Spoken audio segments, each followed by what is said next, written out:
I'm excited that I was invited back to come here to talk to you guys. You have a really cool startup community and a really lovely city. It's a little cold, but very happy to be here. Today I want to talk about how you be on your A game, how to be on your A game for 2020, and how to focus on what really matters. Being on your A game means like being at your personal best. And so little background about me. I'm originally from Germany. I've always been an entrepreneur and I've been doing this for over 20 years. And I had a few startups in Germany, but I want to move to the west coast of America because there was this crazy cool startup culture, and back then in Germany in the early 2000s there was just nothing. So I sold my e-commerce business that I had back then, which gave me the money to get my investor visa, and in 2009 I moved there and co-founded MaxCDN, a content delivery network which we sold 3 years ago.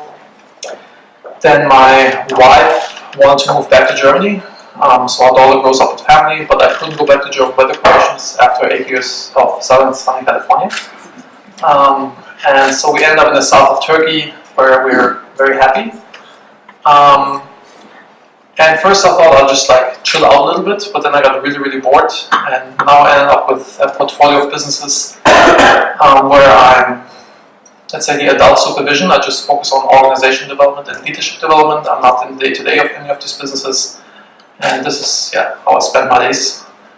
And this here, managinghappiness.com, is my passion project, which I focus most of my time on. Currently it's a personal/leadership development course. It's group coachings where entrepreneurs come together and they figure out what their personal mission, vision and values are, and what their, do some planning, 90-day plans, 3-year plans, and the main thing is habit creation and it's keeping each other accountable, so we actually stick to the habits that we set out to do and we stick to the goals that we set and help each other. Something I'm personally really passionate about. My personal mission is to be a change agent that's transforming the lives of individuals and organizations and help them to reach their full potential, and this is the thing that is most in line with what I like doing. Quick overview, we'll talk about habits. Because I'm a firm believer that habits determine everything in your life, mindset that you need, and filters that you need to reach what you want to reach. So habits. Habits determine everything in your life. They determine if you're fit, in shape, or overweight, obese, if you're happy or unhappy, if you're successful or not. It all boils down to what habits you cultivate in your life. Here are a few A-game habits that I personally need to be on my personal A-game every day. Meditation sounds super hippie, but it really, really works. Took me some time to be convinced of that, but it's a big impact. It's like taking a shower for your brain, and the thing is you have to create a habit about this. You can't take a shower once and expect that you'll be fine for the unforeseeable future. You have to do it every day. Gratitude also sounds super hippie, but it's also very impactful. I'll tell you a story about this later. Working out, I think you really have to exercise your body at least 3 times a week. I used to always feel bad working out, going to the gym, because I could be in the office working, but it's actually an important thing to kind of work through stuff in my mind. So it's actually something you just have to do to be in your A game, because if you're on your A game in your personal life, it's going to reflect in your business. Inbox Zero. Who of you does Inbox Zero? Oh yeah. Does anybody not know what Inbox Zero is? Okay. Should look it up. It's basically at the end of the day, you always clean out the entire inbox, and you either delegate everything, archive everything, without this I get anxiety. Planning the next day is super, super important. At the end of the day, I always plan what I'm going to do the next day, which sets me up to, I don't have to think in the morning. I just get up, look at my list, and know what I have to do. And eating the frog. Even though I'm vegan, I eat frogs every day. It's the idea that you circle the task that you really don't want to do in your to-do list, and this is the task you do first, because most likely that's the most important task. And if you're doing this, then this frog really gives you energy to crush the rest of the day. And if you're not eating it, this frog is sitting in the back of your mind, it's getting bigger and bigger and bigger and bigger, and occupying more space, and it's just slowing you down. eat frogs. Otherwise, you're procrastinating, and if you're procrastinating, you're an asshole to your future self. It's, to stick to your habits is important, or it makes it so much easier if you control your environment. So this is my not to-do list. I encourage you all to write down a not to-do list to be aware of the stuff that you don't want to do. For me, it's like eating after 9 p.m. If I do this, it's not about weight. It's about if I do this, then I will get another energy boost, and I will be up till 2 a.m. And then my next day will be shit. It's like very simple, but very effective. Not checking email or social media before I leave the house, especially in bed in the morning. If I take my phone, then I get sucked into the vortex of email and social media. Then I will, not get up, not do my morning yoga, and that just, things go to shit. Not traveling for more than 1 week out of the month without my wife. Happy wife, happy life. Otherwise, I get pressure, and if my wife's not happy, this also reflects negative on my performance. And for me personally, it's like I do not want to be in any of the org charts, so no day-to-day business in the business that I'm involved, so I can focus on the others. I want to tell you a story about emotional resilience, which is super key as an entrepreneur, because we all go through the entrepreneurial roller coaster. It's like, yay, fuck, we've all been there. And I want to tell you how a habit really helped me to go through the toughest time of my life, which happened like 7 years ago or so, where Maxian was like growing really fast, business was amazing, which meant I was super, super busy. And then our daughter was born, which is awesome, but for all of you who don't have kids, this, having a kid really throws a wrench into your startup life, added responsibilities and no sleep, etc. Then 2 weeks after this, my mother passed away, which really, really sucked because she was amazing and we were very close. And then my wife had very, very severe pain from after giving birth. Nobody knew where it was coming from. She was on a tough painkiller, like heavy painkillers, and still could not function, could not sleep, was really bad. And she needed 2 surgeries. First one surgery didn't fix it, nobody knew what it was, another surgery, and then this fixed it. And a week after this, my grandma passed away. So it was like this crazy shitstorm of stuff going on in my life. And one of my employees came to me and said, like, hey man, I want to ask you something. How can you run around at work with a smile on your face, being productive with so much shit going on in your life? And I said, like, I don't know. I've never thought about this. It's a good question.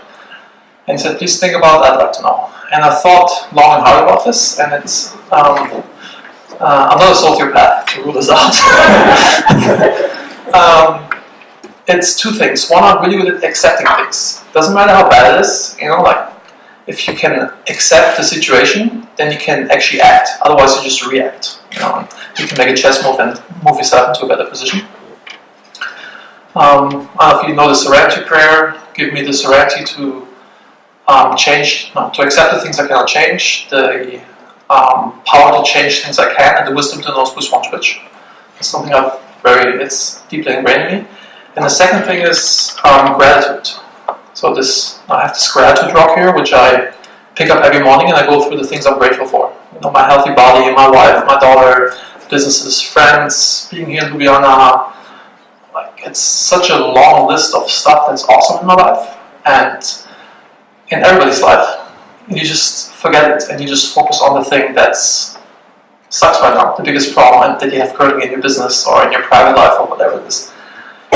And by doing this on a regular basis, you get into this all is well state of mind, and you have the power to just plow through these problems. Like, this problem, 6 months from now, I won't even think about this anymore. It's going to make it so much easier to actually get through the tough times. They'll come. As entrepreneurs, you always have to deal with shit. It's like, could be on your business card.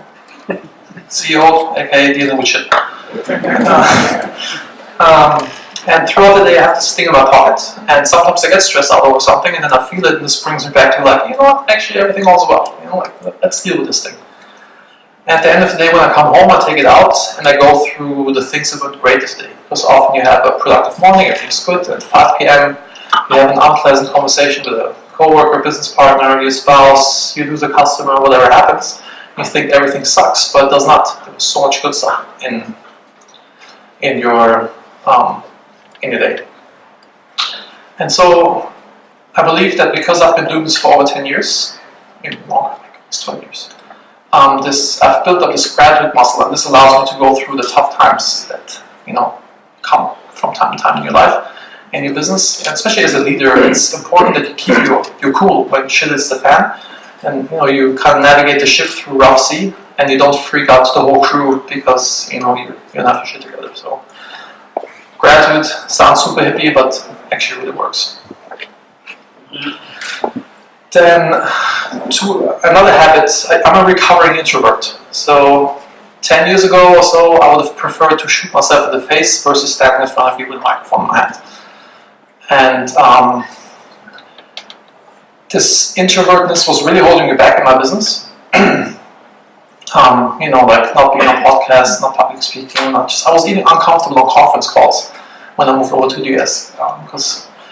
And so I thought, okay, enough is enough, I have to change this. So I went to Toastmasters. For those of you with Toastmasters, you have Toastmasters here?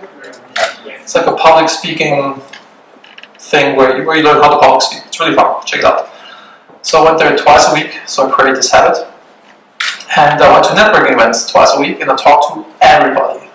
And so by doing this for some time, through exposure therapy, I was able to not be that introverted anymore, not care that much anymore. But the thing that made it really click was a mindset shift that I had. My yoga teacher said something that was so profound to me that I almost fell out of the post I was in. She said that every decision in life you either make out of love or out of fear. And if you make decisions out of love, you're on the right path. If you make decisions out of fear, you're on the wrong path. And this is something that I always knew deep down inside, but didn't have the words to articulate it. And I'll tell you a few examples on how this applies. In sales, being an introvert, being a pushy sales guy, like a used car salesman, I could have never done this in a million years. I hated sales. Maybe some consultative, and then maybe if the person buys or not, but I could have never pushed somebody to buy something. And this holds you back dramatically in the startup environment, right? So, applying love and fear. If I sell out of love, if I sell you this product because I know it's a good product, it's going to help you to do your business better, make more revenue or whatever, and I know that you're a really good fit for this, then I can be pushy because I'm doing this for you, I'm acting out of love. And also, the person you're selling to will feel this, where you're coming from. Right? And versus if you only act out of fear because you have to hit your quota, you have to pay your mortgage, you're running out of money, and when you're in this state of fear, it's going to be so hard to sell, and the other person also will feel it, where you come from. It's crazy powerful. Money is just a side effect of providing value. So if you figure out how to provide as much value as possible to as many people as possible, you'll be the richest person around. So it's it was a big epiphany for me. And then on public speaking, I would have never done it in a million years. I always thought do they think I have a weird German accent? Do they think I look weird? Do they think what I'm saying is stupid? I kind of made it about me. But when I make it about the audience, about you guys, and I think what I have to say here can help you in your life and your business, then I'm acting out of love. And it's very easy to stand up here and not choke and not, be in my head like So, yeah, another example. One more, my assistant at MaxCDN, and I asked her to send out a company-wide newsletter, intern newsletter, with updates what's going on in the business, because we grew very fast and there was chaos. One department didn't know what the other one was doing, and so I gave her this task. And then every time she gave me the draft, it was complete shit. I had to correct a million things. So I asked her to my office, sat her down, and said D, you're doing this task out of fear and not out of love. And she looked at me like, what the fuck do you want from me?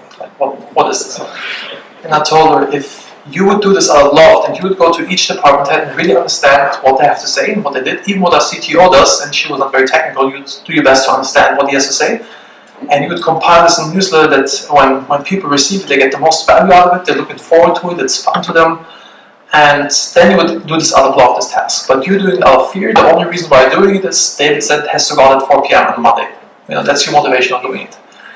So it's crazy powerful. And she understood this, and I never had to correct anything in these drafts that came. At the end, we even had a video newsletter where she interviewed them and cut it together in a good way. So it's also, it's a very cool management tool to see if the people that you're working with, that are reporting to you, if they really have buy-in into, if they love the work that they're doing. If they, sometimes when somebody sends me an Excel sheet and one of the columns should be dollar value, but it's not marked as dollar values, it's just the numbers in there, I just send it back and say like, hey, please check it again, because if you're doing something really out of love and you really focus on the thing that you're doing, then stuff like this will not come up.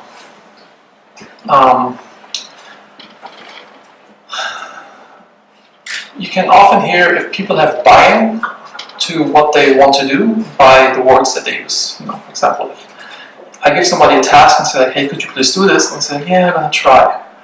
Then then they're full of fear, because if you try something, you're acting out of fear because you believe you can't really do it, or there's questions. I'm a firm believer that we're wizards with our words. You can be a white wizard or a black wizard. I can build you up with my words, or I can destroy you with my words. I can say like, hey, you can do this, just like push up it or whatever. I believe in you. You can do that. Or I can destroy you. So like, oh, you're a piece of garbage. You amount to nothing. Like blah, I can destroy you. So we have to. From a management perspective, it's really crucial to how you communicate with people, but it's also how you manage yourself. What's the talk in your head? How do you talk to yourself? If you fail doing something, do you tell yourself like, oh man, you're an idiot, you're a piece of garbage, whatever? Or do you say, whatever, tomorrow's a new day, get back on the horse, don't do that. It's very, very powerful. Trying is the most inefficient way not to do something. Right? Either do it or don't, as Yoda already said. There's no try. And for those of you who have spent more than 5 minutes with me, I don't know everybody when they use the word try. I always call everybody out. I apologize in advance. I don't know how you with that. So bad words: try, have to, must, can't. I'll never tell my team, we have to do this or we must do this because, you have to do your homework, or you want to do your homework because you want to get better at this and you want to do this because you believe that's a good thing that we're doing here. Or try to pick up your mom from the airport. It's like, just pick her up, just do it. The replacements for tries, like I'm working on this, we're trying to do this now. We're working on doing this, From an NLP standpoint, neuro-linguistic programming, we program ourselves with the words that we're using. So it sounds very minor detail, but it's actually really crazy impactful. Filters. A friend of mine founded Ring.com. He had a very successful exit, sold to Amazon for a lot of money. And they built, aside from, Ring doorbells, so they have these doorbells, but they also have this product, which is like a floodlight that you put on the side of the house. And when somebody walks past, the lights go on, you see this on your phone, you can say like, what the fuck are you doing on my property, get off. Or I call the cops. And one of his engineers came to him and said like, I have this amazing idea. We're going to build the party mode. Okay, because this thing has lights and it has a microphone, so you can turn on party mode and this thing will blink through music. Best shit ever, best idea ever. And my friend could have said like, no, that's a stupid idea, go away. And then the engineer would have been crushed because he thinks it's really cool, and he doesn't understand why he said it's a bad idea, and you'll probably never come up with any ideas. But what Jamie did, he just told him like, hey man, what does this have to do with our mission statement, our vision statement, which is to reduce crime in neighborhoods, right?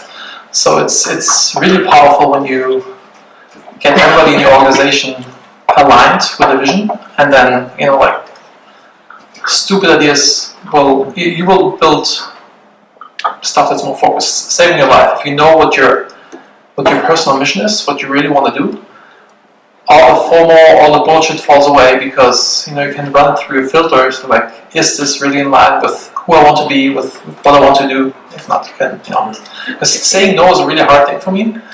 But if it's not, because I want to help people, but if it's not in line with my mission, vision, values, then it's very easy to say no. These are my personal. It's my North Star document. So they're my core values, my mantra, my mission statement, my 3-year picture, what I want to accomplish. House rules is like something else, how how I want to interact with my wife, and etc. And every big decision that I want to make, I run it through this filter. And I look at this document every morning, because on the next page, wait, a few of you are taking pictures. On the next page, I have my 1-year plan and my 90-day plan. Because when I do my planning, I want to make sure that the stuff that I'm working on today has at least something from my 90-day goals. Because I want to work on the stuff that actually matters. Because otherwise you end up working on urgent stuff but not important stuff. So, yeah, really powerful. Also, there's my not to-do list again. So it's having a filter like this in your life makes stuff much easier to really focus, because it's, if you want to have an impact, if you want to move something big, you really have to focus. Like when you take one of these things and you let the sun shine through, you can burn a hole into the table if you just like hold it there and focus. If you move it around, you won't even warm up the surface. So if you want to really have an impact, it's important that you have a clear focus. I want to challenge you guys to write down, it's a very fitting time, it's the end of the year, New Year's coming up, to write down 3 goals and 3 new habits that you want to implement into your life to be ahead again. And you'll have 5 minutes to do this, right? And then we'll do some group exercise, talk about this, right? Okay? Awesome. Oh, by the way, in terms of, well, I'm not done.